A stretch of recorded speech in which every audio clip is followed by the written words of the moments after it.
Hello friends. तो आज सबसे पहले हम बात करेंगे एक एसिड के बारे में। अगर आप कॉमर्स के स्टूडेंट हो तो हमें सबसे पहले पता होना चाहिए कि एक एसिड क्या होता है। टाइप्स के बारे में भी बात करेंगे। देखो, एसिड मैंने लिखा हुआ है आपके लिए क्या है। Anything which generates income for the future. किसी भी ऑर्गेनाइजेशन की अगर हम बात कर रहे हैं तो उसमें अगर हमारे पास वो कोई भी संपत्ति जो कि हमारा क्या फ्यूचर में इनकम देने वाली है उसको हम एसिड बोलते हैं। वो कुछ भी हो सकता है। अगर हम एग्जाम्पल की बात करें, कैश है, कार है, मशीनरी है ना।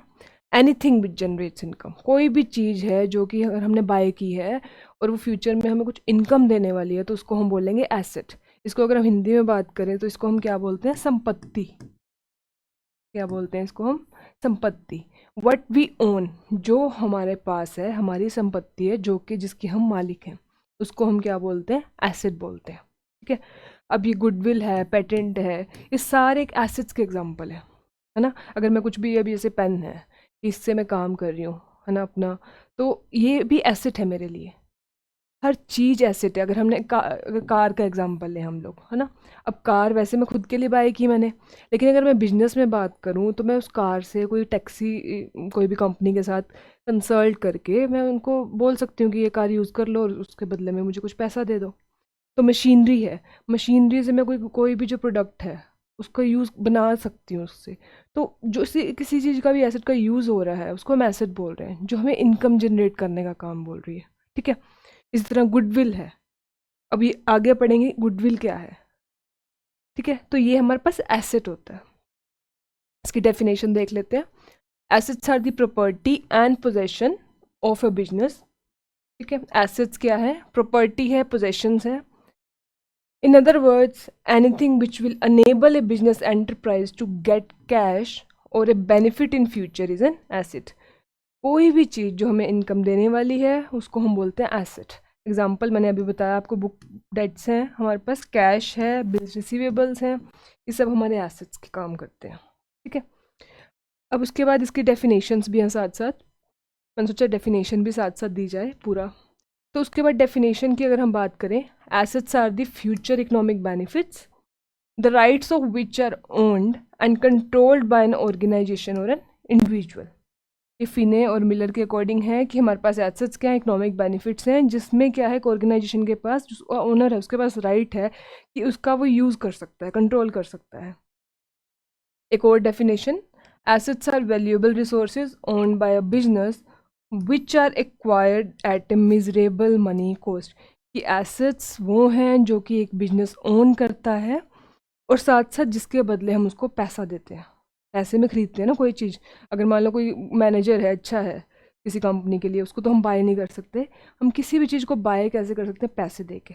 एसेट्स को भी बाय करेंगे पैसे दे के। तो जो भी मनी की टर्म में होगा वो हमारा क्या है?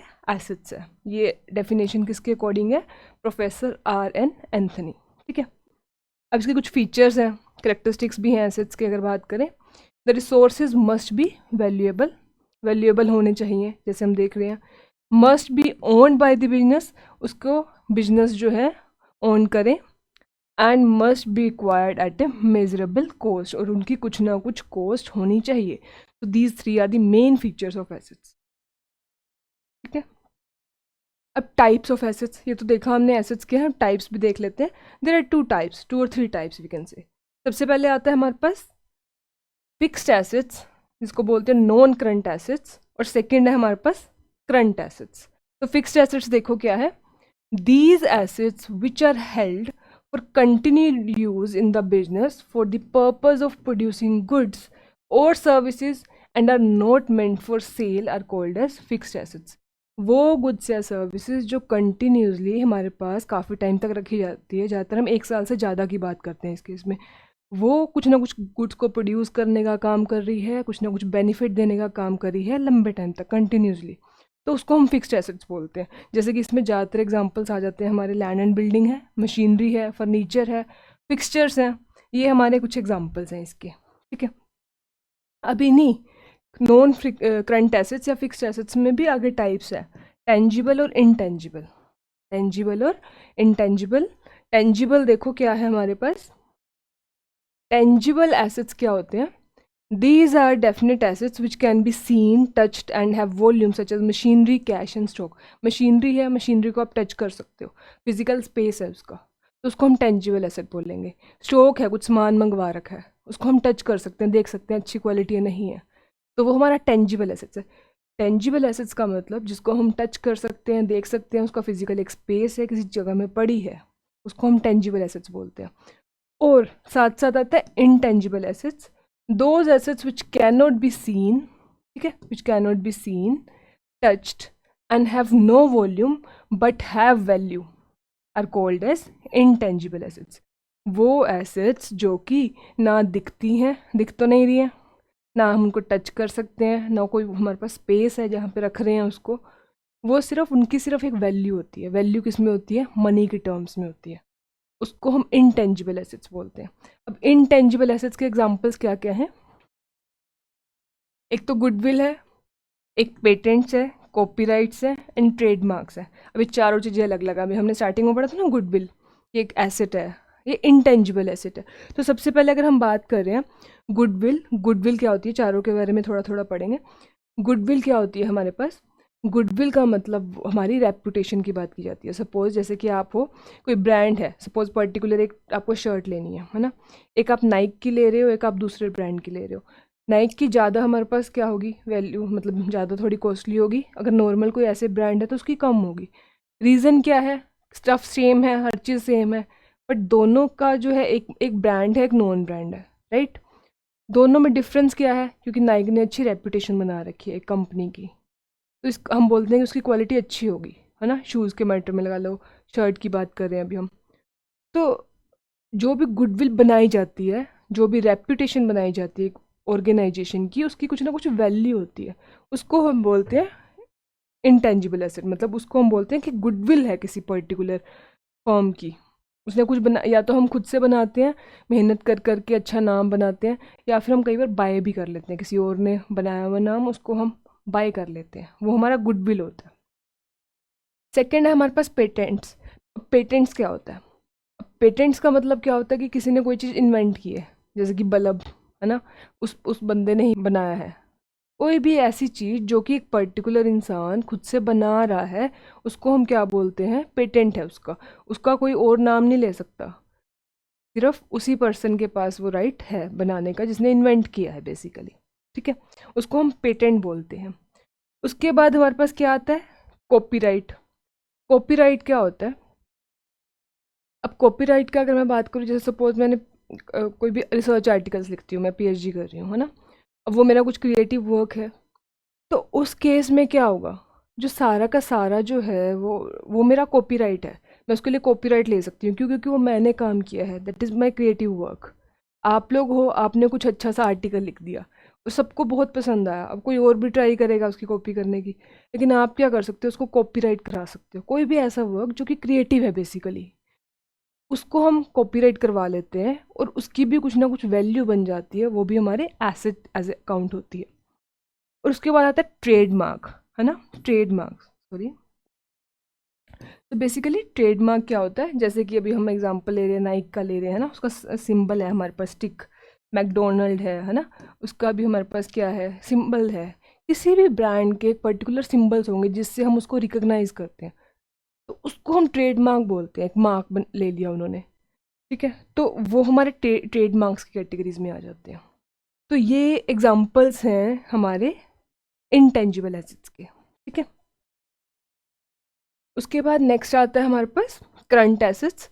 करंट एसेट्स बेसिकली क्या होते हैं? Those assets such as cash, debtors and stock that can be realized and readily available to discharge liabilities within an operating cycle of 1 year are meant to be converted into cash as soon as possible are called as current assets. Current assets क्या होती है हमारे पास? कि जैसे हम बात करते हैं कि वो एसेट्स, वो हमारी संपत्ति जो कि बहुत जल्दी कैश में कन्वर्ट हो जाती है, या तो कैश ही है, उसको तो हम बोल ही रहे हैं करंट एसेट्स, या फिर वो क्या हो रही है, बहुत जल्दी उसको 1 साल के अंदर अंदर हम कैश में कन्वर्ट कर सकते हैं। जैसे कि स्टॉक की बात की जाती है सबसे पहले। स्टॉक क्या, हमने कुछ बाय किया, उसको हम बेच रहे हैं, तो पहले तो हमने पैसा लगाया है, अब वो हमारे पास पड़ा है, हमारी एसेट है, अब उसको हम बेच रहे हैं। बेच रहे हैं तो पैसा क्या हो रहा है? आ रहा है। कैश आएगी ना उसके बदले, वो किस में आ रही है, विद इन 1 ईयर के सर्कल में। अगर वो 1 साल के अंदर अंदर जो वो ऑपरेटिंग साइकिल है बिजनेस का वो चल रहा है, तो उसको हम बोलते हैं कि ये करंट एसेट्स है। ठीक है, इसको हमारे पास इसके बहुत सारे नेम्स हैं, जैसे कि शॉर्ट लिव्ड एसेट्स है, एक्टिव एसेट्स हैं, फ्लोटिंग एसेट्स है, सर्कुलेटिंग एसेट्स है। पैसा घूम रहा है 1 साल के अंदर अंदर ही कन्वर्ट हो रहा है कैश में बेसिकली, राइट। तो ये अलग अलग उसके नेम्स भी हैं, तो इसको हम बोलते हैं करंट एसेट्स। ठीक है, उसके बाद हमारे पास आता है फिक्टिशियस एसेट्स। अब फिक्टिशियस एसेट्स क्या होता है?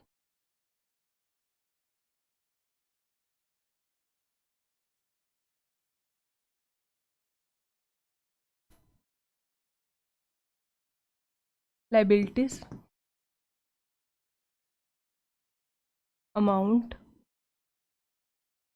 Assets, amount. ठीक है,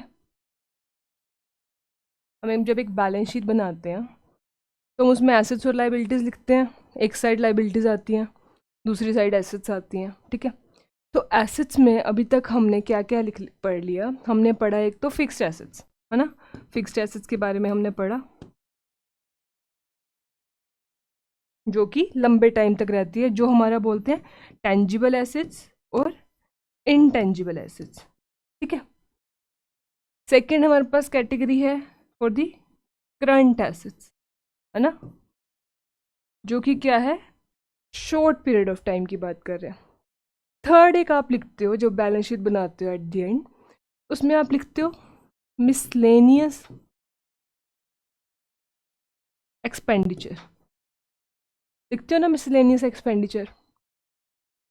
तो हमारे मिसलेनियस एक्सपेंडिचर, हम किसकी बात कर रहे हैं? फिक्टिशियस एसेट्स की, है ना।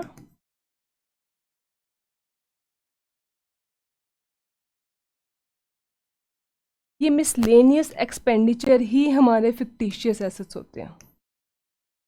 ये मिसलेनियस एक्सपेंडिचर्स ही हमारे फिक्टिशियस एसेट्स होते हैं, क्योंकि ये हमारे एक्चुअल में हमारे क्या होते हैं, लॉसेस होते हैं, हमारे लॉसेस होते हैं, जो कि कोई भी कंपनी स्टार्ट कर रहे हैं शुरुआती टाइम पे लगाए जाते हैं। जैसे कि अगर मैं मिसलेनियस एक्सपेंडिचर्स की बात करूँ, जैसे कि preliminary expenses, right, discount on the share, issue of shares, discount on issue of shares, loss on redemption of shares, loss on redemption of preference shares, या फिर अंडरराइटिंग कमीशन,